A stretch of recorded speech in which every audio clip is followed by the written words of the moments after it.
श्री कृष्ण कहते हैं कि इंसान को धैर्य रखना चाहिए, चाहे कुछ भी हो। धैर्य से ही हर चीज का समाधान होता है। समय व्यक्ति को आगे बढ़ना सिखाता है। समय के साथ इंसान को आगे बढ़ते रहना चाहिए। लोगों की बातों को ध्यान ना देने से अच्छा है निरंतर कर्म करते रहना चाहिए।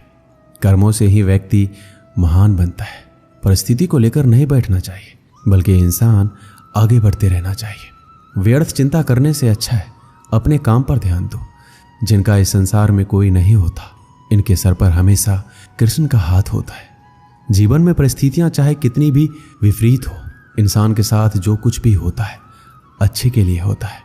जिसने एक बार मन में हारने का सोच लिया, उसे कोई नहीं जिता सकता। उसका हारना पक्का होता है। जो अपने मार्ग से भटक जाते हैं, उन्हें श्री कृष्ण रास्ता दिखाते हैं। परिस्थितियों से कतराना नहीं चाहिए, बल्कि उनका डटकर मुकाबला करना चाहिए। निरंतर कर्म करना व्यक्ति का धर्म होता है। कर्म से ही इंसान कर्मवीर बनता है। जिंदगी के हाथ नहीं होते, लेकिन कभी कभी वो ऐसा थप्पड़ मारती है जो पूरी उम्र याद रहता है। श्री कृष्ण कहते हैं, बहुत तकलीफ देता है वो जख्म जो बिना किसी कसूर के मिले हो। बोले गए शब्द, गुजरा हुआ वक्त और टूटा हुआ भरोसा कभी वापस नहीं आता। जो अंधेरे से गुजर चुके हैं, बस वही समझते हैं कि जब कुछ भी नजर ना आए तो क्या क्या दिखाई दे जाता है। लोग आपकी कदर तभी करेंगे जब आप उनको उन्हीं की तरह अनदेखा करना सीख जाओगे।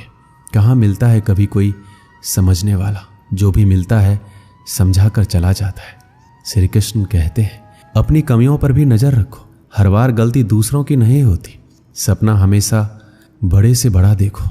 चांद नहीं मिला तो क्या हुआ, आसमान तक तो पहुंचोगे। जिंदगी ने एक बात जरूर सिखाई है कि माँ के सिवा कोई अपना नहीं होता। जिसकी गलतियों से भी मैंने रिश्ता निभाया है, उसने बार बार मुझे फालतू होने का एहसास दिलाया है। क्रोध बुरा होता है, पर जहां जरूरत हो वहां दिखाना ही चाहिए। नहीं तो गलत करने वालों को एहसास कभी नहीं होगा कि वो गलत कर रहा है, और वो हमेशा आपके साथ वैसा ही व्यवहार करता रहेगा। ये दुनिया बड़ी मतलबी है। इससे अच्छाई की उम्मीद कभी मत करना। कोई भी यहाँ हमेशा के लिए साथ देने वाला नहीं है। अगर जिंदगी में आगे बढ़ना चाहते हो तो अकेले चलना सीख लो। रात को रो कर सोना और सुबह उठकर किसी को महसूस भी नहीं होने देना। जिंदगी ये हुनर भी सिखा देती है। अज्ञानी होना उतना शर्म की बात नहीं है जितना सीखने की इच्छा ना रखना। किसी से प्यार करो तो इतना करो कि जब भी वो तकलीफ में आए, सबसे पहले उसे तुम्हारी याद आए। खुद का मान चाहते हो तो औरों का भी मान रखो। कहने को अगर जीभ मिली है तो सुनने के लिए कान भी रखो। कुछ लोग हमसे फायदा उठाते हुए भी कुछ इस तरह से पेश आते हैं जैसे हमसे फायदा उठाकर भी वो हम पर कोई एहसान कर रहे हैं। श्री कृष्ण कहते हैं, किसी के साथ गलती करके अपनी बारी का इंतजार जरूर करना। जो लोग दिल के अच्छे होते हैं, दिमाग वाले लोग उनका जमकर फायदा उठाते हैं। शब्द ही ऐसी चीज है जिसकी वजह से इंसान या तो दिल में उतर जाता है या फिर दिल से उतर जाता है। किसी का बुरा इतना ही करो कि जब वो खुद पर आए तो बर्दाश्त कर सको। जब तक तुम कुछ बनोगे नहीं, तब तक ना तुम्हें कोई इज्जत देगा, ना कोई तुम्हारी सुनेगा। जिंदगी ने एक बात सिखाई है, दोस्ती करो या प्यार करो, लेकिन उम्मीद किसी से मत करना। रिश्तों की फिक्र करना छोड़ दो। जिसे जितना साथ देना है वो बस उतना ही साथ निभाएगा। अपनी खुशियां संभाल के रखिए। ये उस ताज की तरह होती है जो लोगों को बहुत चुभती है। कभी कभी दिल में तकलीफ होता है और तकलीफ देने वाला दिल में होता है। जो होकर भी ना हो उसका होना कैसा। अगर रिश्ता सिर्फ नाम का है तो उसके लिए रोना कैसा। छोटी छोटी बातें दिल में रखने से बड़े बड़े रिश्ते भी कमजोर पड़ जाते हैं। गलत सोच और गलत अंदाजा इंसान को हर रिश्ते से दूर कर देता है। दिखावे के लिए अच्छा होना बुरा होने से भी बुरा होता है। अच्छा इंसान तब बुरा बनता है जब उसकी अच्छाई का ये दुनिया मजाक बना देती है। दुनिया में सबसे खूबसूरत लोग वो हैं जो ये जान चुके हैं कि दूसरों से किसी भी तरह की उम्मीद करना बिल्कुल बेकार है। जहां इज्जत और वक्त भी मांग कर मिले, उस रिश्ते में रहना बिल्कुल भी ठीक नहीं है। आप अपने आप को दुखी बना लो या मजबूत बना लो, दोनों में मेहनत एक बराबर लगती है। अब मर्जी आपकी है, आप खुश रहना चाहते हो या दुखी रहना चाहते हो। जिसमें सच बोलने की क्षमता होती है, सबसे ज्यादा नफरत उसी को मिलती है। किसी के अंदर प्रेम जगा कर फिर उसे छोड़ देना उसकी हत्या करने के समान है। लोहे को कोई भी नष्ट नहीं कर सकता, उसे खुद का जंग नष्ट करता है। ठीक उसी तरह इंसान को भी उसी का मन उसे नष्ट करता है और कोई भी नहीं। कभी कभी अपनी भावनाओं को ऐसे व्यक्ति पर बर्बाद मत करो जिसे आपकी भावनाओं की कोई कदर नहीं है। गैरों पर कौन गौर करता है, बात जब भी चुभती है अपनों की चुभती है। इज्जत उसकी की जाती है जो इज्जत देता है, उसकी नहीं जिसे इज्जत से बात करना भी नहीं आता। किसी इंसान के पीछे भागकर अपनी वैल्यू कम मत करो, क्योंकि जो आपका होगा वो आपको छोड़कर कहीं नहीं जाएगा। लोगों को खुश करते करते तुम्हारी जिंदगी बीत जाएगी, लेकिन आप उन्हें कभी खुश नहीं कर पाओगे। इसलिए अपने लिए, अपनी खुशियों के लिए जीना शुरू करो। हर बात को दिल पर लेना दिमाग की सबसे बड़ी बीमारी होती है। इंसान सिर्फ एक ही बात से अकेला पड़ जाता है, जब उसके अपने ही उसका साथ छोड़ देते हैं। इंसान के लिए धोखे हम भूल जाते हैं, लेकिन जिसने हमें धोखा दिया उस इंसान को हम कभी नहीं भूलते। आप अपने आप को इतना व्यस्त कर लो कि चिंता करने का समय ही ना मिले। इंसान हमेशा दुख में ही सीखता है, खुशी में तो वो पिछले सबक भी भूल जाता है। ये दुनिया सिर्फ खुशी में साथ देती है, इसलिए अपने आंसुओं को छुपाना सीख लो।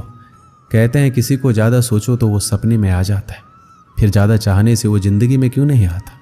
केवल दो चीज़ों से इंसान सारे रिश्ते खो देता है, एक गलतफहमी और दूसरा इंसान का अभिमान। खुद को काट कर भी रख दोगे तो ये दुनिया आपसे खुश नहीं होगी। इसलिए वो करो जो आपका दिल चाहे, वो मत करो जो दुनिया चाहे, क्योंकि दुनिया की पसंद को बदलने में वक्त नहीं लगता। मेरी मानो तो अकेले ही रहो, ना कोई दिल दुखाएगा ना कोई रुलाएगा। भले ही लाखों कस्में दे दो, मगर जाने वाला कभी नहीं रुकता। कुछ दर्द ऐसे होते हैं जिन्हें हम सिर्फ सह सकते हैं, किसी से कह नहीं सकते। एक समय दो ऐसे गांव थे जहां की खुशहाली और समृद्धि हमेशा बनी रहती थी। इन गांवों का नाम था नंदी और रोहड़। ये शहर से सटे हुए दो ऐसे गांव थे जो सबसे ज्यादा धनी और अमीर थे, लेकिन इन दोनों गांवों में कुछ विभिन्नताएं थी। नंदी गांव के लोग भगवान को बहुत ज्यादा मानते थे, लेकिन रोहड़ गांव के लोग, ज्यादातर लोग नास्तिक थे, भगवान को नहीं मानते थे। नंदी गांव के लोग सच्चाई की राह पर चलते थे, लेकिन रोहड़ गांव के लोग लोभी और मतलबी थे। एक बार की बात है, दोनों गांव में महामारी आती है, जिसकी वजह से नंदी गांव की सीमाओं को सुरक्षा देने वाले सारे कुत्ते मर जाते हैं, वहीं रोहड़ गांव के कुछ ही कुत्ते मरते हैं। महामारी फैलते फैलते अन्य जानवरों तक पहुंचती है और नंदी गांव के सारे जानवर मर जाते हैं। वहीं रोहड़ गांव में इसका ज्यादा प्रभाव नहीं पड़ता। कुछ समय बाद नंदी गांव में एक नई घटना घटित होती है कि जिस तालाब से नंदी गांव को पानी आता था, वो तालाब धीरे धीरे सूखने लग जाता है, जिसकी वजह से अब नंदी गांव के लोगों को पानी की बहुत दिक्कत आ जाती है। तालाब सूखने से सारे हरे भरे खेतों में सूखा पड़ने लग जाता है, सारे पेड़ पौधे मुरझाने लग जाते हैं। तभी नंदी गांव के लोग निर्णय करते हैं कि अब वो जाके रोहड़ गांव के लोगों से मदद मांगेंगे। परंतु रोहड़ गांव के लोग लोभी और लालची होते हैं। उनके पास सब कुछ होने के बावजूद भी वो नंदी गांव के लोगों की मदद नहीं करते। अब नंदी गांव के लोग हर जगह से फंस चुके होते हैं। उनके पास ना जानवर होते हैं, ना खेतों में हरियाली, और ना गांव को सुरक्षा देने वाले कुत्ते। तो वह अपनी किस्मत को कोसते हैं, भगवान से कहते हैं भगवान ने उनके साथ बहुत ही बुरा किया है। तो वो सभी भगवान के सहारे गांव से हट के मंदिरों में रहना शुरू कर देते हैं। एक रात बहुत सारे चोर और डाकू नंदी गांव में प्रवेश करते हैं। जब वो लुटेरे गांव में प्रवेश कर रहे होते हैं तो वो देखते हैं कि गांव की सीमा को सुरक्षा की कोई व्यवस्था ही नहीं है। यहाँ ना कोई जानवर है, ना कोई हरियाली है, अर्थात इस गांव में कोई नहीं रहता। यह सोचकर लुटेरे आगे बढ़ जाते हैं। आगे बढ़कर जब वो रोहड़ गांव में पहुंचते हैं तो देखते हैं गांव के सुरक्षाकर्मी भी हैं, कुत्ते भी भौंकने लगते हैं। लुटेरे सारे कुत्ते और सुरक्षाकर्मी को मार देते और देखते हैं गांव में हरियाली है, जानवर है, इंसान है। तो सारे लुटेरे गांव में फैल जाते हैं। वो सब कुछ लूट लेते हैं और सारे गांव को आग लगा देते हैं, सारे लोगों को मार देते हैं और भाग जाते हैं।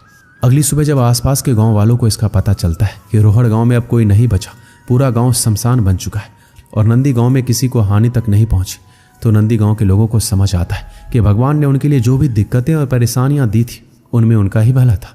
अर्थात जो होता है अच्छे के लिए ही होता है। इस कहानी से हमें यह सीख मिलती है कि हमारे जीवन में जो कुछ भी अच्छी या बुरी घटनाएं होती है उनके पीछे भगवान ने आपके लिए कुछ बेहतरीन और बड़ा सोचा होता है। बस शर्त है आप खुश रहिए। दोस्तों, इस वीडियो में बस इतना ही। मिलते हैं अगले वीडियो में। अपना ख्याल रखिएगा। जय श्री कृष्ण।